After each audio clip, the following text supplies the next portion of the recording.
What your morning coffee might be doing to you, and you don't even know it, let's be real. You've probably been drinking coffee the same way for decades. A hot cup first thing in the morning, maybe with a little sweetener, a splash of creamer, and sometimes a piece of toast or a biscuit on the side. It feels like comfort, like routine. But here's the truth. Some of the things you're putting in or around your coffee might be slowly chipping away at your health, and no one's told you clearly enough. Let's break it down, plain and simple. Tip 1. Those fake sweeteners aren't fooling your body. You might think you're doing yourself a favor by skipping sugar and using artificial sweeteners instead. Those tiny pink, blue, or yellow packets seem harmless. But here's the reality. Your body knows they're not natural. These sweeteners trick your taste buds, but they don't actually give your body the real energy it expects from sweet things. This confuses your system, leading to more cravings and a higher chance of overeating later. Worse, some artificial sweeteners disrupt the good bacteria in your gut, the very same bacteria that help with digestion, immune health, and even mental clarity. Over time, this can lead to bloating, stomach problems, or blood sugar issues, especially if you're diabetic or pre-diabetic. Just because they don't have calories doesn't mean they're safe. They're chemicals, not food, and your body is not a lab. Tip 2. That powdered creamer, you might as well drink plastic. You might enjoy that rich, sweet taste that powdered creamer gives your coffee. It's quick, doesn't need to be refrigerated, and comes in all kinds of flavors. But here's the thing. Powdered creamer isn't real food. It's made mostly from chemicals, not cream. Many of these creamers contain hydrogenated oils, which are a type of fat that can clog your arteries over time. These oils are what we call trans fats, and they're very harmful for your heart. Some countries have even banned them. Imagine that. Something banned for being dangerous is still sitting in your kitchen cupboard. They also include artificial flavors and preservatives, things that keep the product on the shelf for months or even years. And if you look closely, some of the ingredients are chemically similar to plastic. Not actual plastic, of course, but close enough that your body doesn't know how to process them properly. So while it may taste creamy, your body is being forced to deal with things it was never meant to digest. That's a lot of stress for your gut, your liver, and your heart. If you enjoy cream, use real milk or try oat or almond milk instead, something your body can actually understand. Tip 3. Reheating your coffee. You're brewing trouble, not comfort. It's easy to forget a cup of coffee while doing morning chores, reading the newspaper, or simply getting caught in conversation. And when that coffee goes cold, the microwave becomes the quick fix. But reheating coffee isn't as harmless as it seems. When coffee is freshly brewed, it holds natural oils and compounds that make it taste good and give you that familiar warmth. But once it cools, those same compounds start to break down. Reheating coffee, especially in a microwave, doesn't just warm it up, it alters its structure. You end up with a brew that's more acidic, bitter, and harsher on your stomach. What's more, when coffee sits around, oxygen interacts with it, a process called oxidation. This can cause a stale, sour taste. Reheating it doesn't reverse this, it makes it worse. It's like trying to freshen up spoiled milk by warming it. You wouldn't do that, right? And don't forget about what you're reheating it in. Some mugs have glazes that can crack under microwave heat, releasing tiny fragments or chemicals into your drink. And plastic mugs or takeaway cups, they may leach harmful particles, especially when hot, the smarter choice. If your coffee goes cold, either drink it as iced coffee or brew a fresh cup. And if you're trying to keep it hot longer, pour it into a thermal mug or flask. It saves your stomach and your taste buds. Quick request, if you're finding this helpful, don't forget to subscribe. Stay tuned till the end for some exclusive bonus tips. Tip 4. Burnt toast and coffee? That's a breakfast for trouble. Let's be honest. Most of us have had those rushed mornings where we toss a slice of bread in the toaster, get distracted, and end up with something that looks more like a charcoal brick than toast. And sometimes we just scrape off the black bits and eat it anyway, especially with a nice strong cup of coffee. It might seem harmless, even comforting, but what we often ignore is that this simple combination could quietly be doing our bodies more harm than good. When bread is over-toasted or burnt, a chemical called acrylamide forms. This happens when starch-rich foods like bread are exposed to very high heat. While a little bit here and there won't knock us down, eating burnt toast regularly adds to the toxic load in our bodies. Studies suggest that acrylamide could be linked to nerve damage and possibly even cancer over time. It's not something we feel right away, but it builds up slowly, bit by bit. Now pair that with coffee, which also contains acrylamide, though in smaller amounts. And you've got a double dose of something your body doesn't want first thing in the morning. It's a harsh start to your digestive system and your nervous system, especially if you're older or have underlying conditions. But the fix is easy. Keep your toast lightly golden, never black. It'll still be crunchy and satisfying, just without the hidden risks. And enjoy your coffee, yes, but try not to make burnt toast its sidekick. A little mindfulness in the kitchen can save your body a whole lot of stress. Tip 5. Coffee on an empty stomach. You're starting the day with a fight. Imagine waking up and stepping outside barefoot into cold, hard gravel. That jolt, that discomfort, that's what your stomach feels when you drink coffee first thing in the morning without any food in your belly. It's a shock to the system. Many people begin their day with a hot cup of coffee before anything else. It's a habit passed down through generations, especially in busy households where breakfast sometimes gets skipped. But here's what most people don't know. Drinking coffee on an empty stomach can quietly create problems inside the body, especially as we get older. When your stomach is empty, it hasn't yet begun its digestive work for the day. It's calm, waiting. But coffee is naturally acidic and stimulating. As soon as it hits your stomach, it triggers your body to produce stomach acid, which is normally a good thing, but only when there's food to digest. Without food to soak up that acid, it can irritate the stomach lining, leading to discomfort like bloating, gas, or that familiar burning sensation called heartburn. For those with sensitive digestion, reflux, or ulcers, this habit can make mornings miserable. What's more, caffeine prompts your adrenal glands to release cortisol, a stress hormone. That might help you wake up. But if there's no food to balance it out, you may end up feeling jittery, anxious, lightheaded, or even nauseous. It's like giving your body a strong push before it's ready. Sometimes it keeps going, but sometimes it stumbles. So what's the solution? It's simple. Eat something small before your coffee. Even half a banana, a boiled egg, a piece of fruit, or a little oatmeal can make all the difference. It doesn't have to be a big breakfast, just enough to let your body know, we're ready to handle this.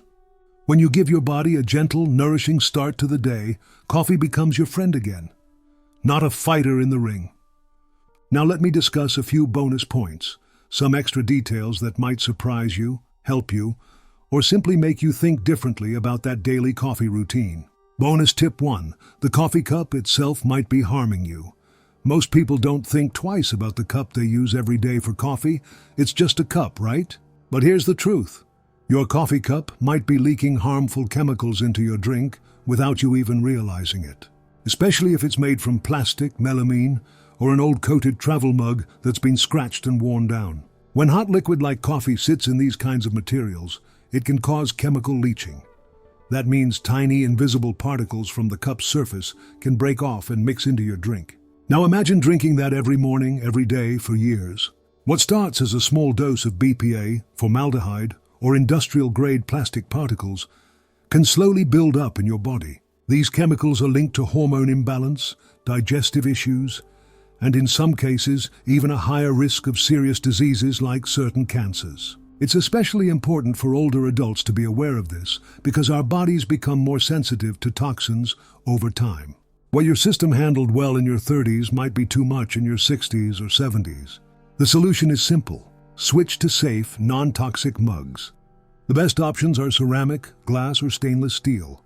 These materials don't react with heat, and they don't release chemicals. They're easy to clean, durable, and they keep your coffee tasting exactly the way it should, pure and clean. Bonus tip 2. The coffee filter you use can make a difference. If you use a paper coffee filter, it might seem like a simple choice. But did you know that some bleached filters contain chlorine or other chemicals that could be leaching into your coffee? And if you're using cheap filters, there's a chance they could break down and leave little bits of fiber in your coffee. Tiny pieces that you can't even see, but that can affect the taste and quality of your cup. Unbleached, natural filters are a great alternative. They don't contain harmful chemicals and are better for the environment. Metal mesh filters are even better, as they allow natural oils from the coffee beans to pass through, giving your coffee a richer, fuller taste. The result is a cleaner, healthier cup of coffee that doesn't have any added chemicals. So next time you buy filters, think about going for a more eco-friendly option. It will be better for your health than your morning brew. Bonus tip 3. Stop over-sweetening your coffee. Many people drink coffee to wake up, but how many of us really stop to think about what we're adding to that morning cup? For most people, coffee is an excuse to indulge in sweeteners, whether it's heaps of sugar, spoonfuls of flavored syrups, or artificial sweeteners. While this might taste good in the moment, over time, all that sweetness can wreak havoc on your health. Here's the cold, hard truth. Sugar is one of the most addictive substances out there. The more you have, the more you crave. Every time you add sugar to your coffee, you're reinforcing that craving cycle. The constant sugar rush and crash can leave you feeling tired, moody, and hungry within a few hours. Refined sugar has very little nutritional value, which means it only spikes your blood sugar and leaves your body crashing shortly after. Over time, excessive sugar intake can lead to insulin resistance, a condition that can lead to diabetes and other serious health issues. Even artificial sweeteners are not the solution. These may seem like a good alternative because they're calorie-free, but they can actually do more harm than good. Research has shown that artificial sweeteners like aspartame, sucralose, and saccharin can disrupt your body's natural ability to regulate blood sugar, and they may actually increase sweet cravings, which can lead to overeating. Additionally, some studies suggest that these sweeteners could negatively impact gut health, causing a disruption in your gut microbiome, which is essential for digestion, immune function, and even mental health.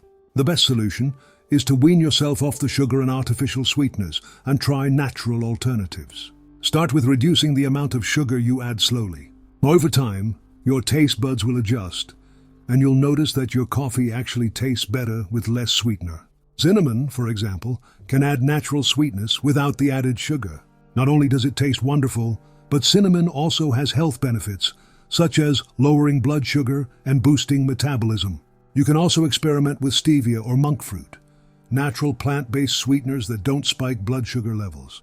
Another option is to embrace the true taste of coffee. If you really want to get the most out of your coffee, learn to appreciate the natural flavors of high-quality beans. Specialty coffees often have rich, complex flavors that make adding sugar unnecessary. If you give yourself time to really taste the coffee, you'll discover notes of chocolate, caramel, fruit, and nuts, without needing to add anything. So, let your coffee be a healthy ritual. Instead of relying on sweetness to make it palatable, let your coffee stand on its own merits. And watch your health improve as you reduce sugar and artificial sweeteners from your daily routine. Bonus tip 4. Watch out for excessive caffeine. Coffee in moderation is great. It helps you stay awake, improves focus, and even has a few health benefits. But there's a big difference between moderation and overindulgence. Too much caffeine can have a serious impact on both your physical and mental well-being, especially as you get older. Let's break it down. Caffeine is a stimulant that affects the central nervous system. When consumed in high amounts, it can lead to a range of negative side effects like nervousness, restlessness, anxiety, insomnia, heart palpitations, and even increased blood pressure. These effects can be particularly pronounced for people who are sensitive to caffeine or those who consume it later in the day, which can mess with your sleep cycle. The key issue is how caffeine interacts with the adrenal glands, which are responsible for producing stress hormones like adrenaline and cortisol. Too much caffeine causes a surge in these hormones, which increases your heart rate and stimulates the nervous system. This is all well and good when you're trying to stay alert during the morning or a stressful situation, but over time, too much caffeine can cause your body to become adrenaline dependent. This means that it takes more and more caffeine to achieve the same level of alertness, which can lead to a cycle of dependence. As you age, your body's ability to metabolize caffeine slows down. This means that caffeine stays in your system longer, and its stimulating effects last longer than they did when you were younger. This can result in disrupted sleep patterns and anxiety. For older adults, caffeine can also interfere with medications or exacerbate certain health conditions, like high blood pressure and irritable bowel syndrome, IBS. So, how much caffeine is too much? While individual tolerance varies, 2 to 3 cups of coffee a day is generally considered safe for most people. However, if you find that you're feeling jittery, anxious, or are having trouble sleeping, it might be time to cut back. Pay attention to how you feel after consuming caffeine, and be mindful of other sources of caffeine you might be consuming during the day, like tea, sodas, or energy drinks. If you're really struggling with sleep or anxiety, consider switching to decaffeinated coffee or half-caff options. Many coffee shops and brands offer low-caffeine alternatives that allow you to enjoy the ritual of your coffee without the side effects. Ultimately, enjoy your coffee, but listen to your body. Caffeine is great in moderation, but too much can be a double-edged sword. Bonus tip 5, stay hydrated. Don't let coffee dehydrate. Coffee is often seen as a hydrating drink because it's made with water and can help you feel refreshed in the morning. But coffee is a diuretic, meaning it can cause your body to expel more water through urination than it takes in. While a cup of coffee can technically contribute to your fluid intake, it's not a perfect substitute for plain water. Here's why. Coffee may hydrate you in the short term, but the caffeine in coffee causes the kidneys to flush out more fluids than you actually consume in the coffee. This can leave you feeling dehydrated, especially if you're drinking multiple cups throughout the day. Chronic dehydration can cause a variety of issues, including headaches, dry skin, fatigue, and a decrease in mental and physical performance. Older adults are especially vulnerable to dehydration. As we age, our sense of thirst diminishes, and our bodies become less efficient at retaining water. That means it's easy to overlook your hydration needs if coffee is your main drink of choice. The negative effects of dehydration are particularly pronounced in older adults, as it can lead to cognitive decline, constipation, and kidney problems. So how do you stay hydrated if you drink coffee every day? It's simple. Balance your coffee intake with plenty of water. Aim for at least 8 glasses, 2 liters of water per day, and drink a glass of water before and after your coffee. Try to spread out your coffee throughout the day, and don't use it as your only beverage. Herbal teas, which are caffeine-free, are another great way to stay hydrated while enjoying a warm drink. Additionally, eating foods that are high in water content can help. Fresh fruits like watermelon, cucumbers and oranges, and vegetables like lettuce and celery are excellent choices for hydration. These foods not only hydrate, but also provide essential vitamins and minerals to keep your body functioning at its best. By staying hydrated, you'll not only feel better, but you'll also have more energy and mental clarity throughout the day, which is the real benefit of your morning coffee. In the end, I just want to say coffee doesn't have to be the villain in your daily routine. In fact, it can be a powerful ally if consumed mindfully and with a bit of knowledge. The problem isn't coffee itself, it's how we treat it. Many people don't realize the impact of their coffee habits on their health. From excessive sugar and artificial sweeteners to over-caffeinating or neglecting hydration, there are so many ways we unknowingly sabotage the benefits coffee could offer. The key is understanding the balance. Coffee, when enjoyed in moderation and paired with healthy practices, can give you a boost of energy, enhance focus, and even improve your mood. But when abused or consumed thoughtlessly, it can become a source of health problems, causing everything from weight gain to sleep disturbances and even long-term metabolic issues. That's why it's crucial to educate yourself on how coffee interacts with your body and make smarter choices about how and when you drink it. There's no need to cut out coffee entirely if you love it, but by paying attention to the quality of your coffee, the way you drink it, and the time you drink it, you can enjoy it without the negative effects. Just like anything in life, moderation is key. Instead of turning coffee into a crutch or habit, turn it into a healthy ritual that supports your energy, your focus, and your overall well-being. So remember, coffee isn't the enemy. The true enemy is ignorance. Don't let bad habits or misinformation dictate your health. With a little mindfulness and a bit of knowledge, you can turn your daily cup of coffee into a positive, health-supporting ritual. Cheers to better coffee habits and to embracing your love for coffee with a new perspective.